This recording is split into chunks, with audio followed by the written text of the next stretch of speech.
Clark Kent. Uh-huh. Uh, we got to discuss something before your confession. It's kind of a confession in itself, but yeah, I see your face, but brother, we have to discuss this. So, a lot of you may know, and if you don't know, like I said, Clark is my OG. He produced my second single on my first album, which is called "Move Your Body." He sampled Mm-hmm. Jeffrey Osborne, "I'm Only Human," made an ill ass beat, and I we came up with a hook that encompassed Biggie and Havoc of Mobb Deep. Years later, 20 years later, I see you talking. I can't remember what you were talking on. Mm. And you said, yeah, I did Mad Skillz, Move Your Body. Yeah. Biggie wanted that beat. And I'm sitting there going, It's the you truth. never told me Biggie wanted my beat. Why didn't Here's you give Biggie should have no, well, taken that? no. Here's the reason why I couldn't tell you that Biggie wanted the beat. Same reason I told him that he couldn't have Brooklyn's Finest. I gave it to you already. You have to Wow. understand on that one dat where he heard Brooklyn's Finest, right before it was Move Your Body. Get So the he fuck heard out Move of Your here. Body. He was like, he didn't jump off of the couch, right? But when he heard Brooklyn's Finest, he jumped off the couch. He was like, I want that. I want that. And I want the one before that. And I was like, well, the one before that is for Mad Skillz and this is for Jay, so you can't. Your label mate. Yeah, like You so was like, yo, just he signed it where Junior Mafia signed. Already, you was like, I already did business. It's already done. And yeah, he was he's like, go get that beat back. now he was like, I want that shit. And then he was just like, yo, you giving this shit to everybody. And I'm just like, well, before you, I was a producer.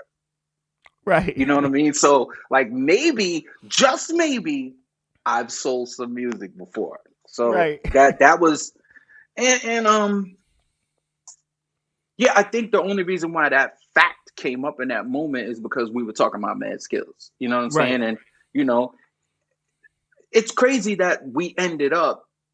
I probably should have told you that when we ended up with that hook. When we sampled Biggie Yeah, for when we the sampled hook. him, maybe that's when I should have been like, Biggie wanted this. But it just didn't happen We that in the way. studio, Yeah. everybody, move your body, everybody. I'm like, yo, Mm. Clark, that's it. That's it, Clark. Yeah. At no point did you No look at point. me and Nah. go, well, actually. I, hey, what am I supposed to say? I mean, you have to understand once you move away from it, you moved away from it, and probably to a fault of me, like once it's done, it's done. Like I'm moving forward. I don't look back at certain shit. So once it was, you can't have it. Nothing else mattered. Right. Damn. So That's and a and the other part is we weren't recording that day. So if we were recording that day, he might have ended up on the song the way he ended up on Brooklyn's Finest because we were recording that day. You get what I'm saying? Like if I'd have been like, I'm about to go do this with Mad Skillz right now, it might have been, well, I'm coming with you. right. You know what I'm saying? Wow. Because when I was like, I'm going to do this with Jay, he was like, yo, I want to be on there. I want that record. I was like, you know what? Come in the studio and wait. Yeah, come roll with me. Right. Just wait Wow. downstairs. Let me see what I can do. Like Right. it probably would have been a little different with you because we worked in a studio that was around the corner from where we was when he heard the beat. Wow. Me and you worked it unique. Yes.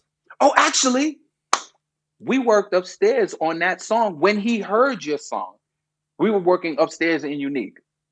See, we used to work in Studio B, and that day, me and Biggie was working in Studio C. Wow. I So he never would have knew that. like it would have normally been a let's go down to Studio B. That's where me and Mad Skillz is, and let's see what happens. You know what I'm saying? And for that, he probably would have been on the song too. But He once probably once we had the hook, he probably could have been like, "Yo, just let me do that shit live." Like, you know what I mean? it would have been I'm on the shit. Wow. He'd have been on it probably. You have to understand, like, something about Big is if he liked a beat and he respected the artist, he didn't jump on your song. It wouldn't even be a question. The only question is, can you as an artist get it cleared? Or Right. can your label get it cleared? Right. Right. Then you got to deal with Puff and that whole Yeah, thing. Damn, that's the reason why Brooklyn's Finest wasn't a single. got you. Puff wasn't having it. Yeah, nah, it was too good for Puff to let that be a single. Here's a little story that must be told. And it goes a little something like this.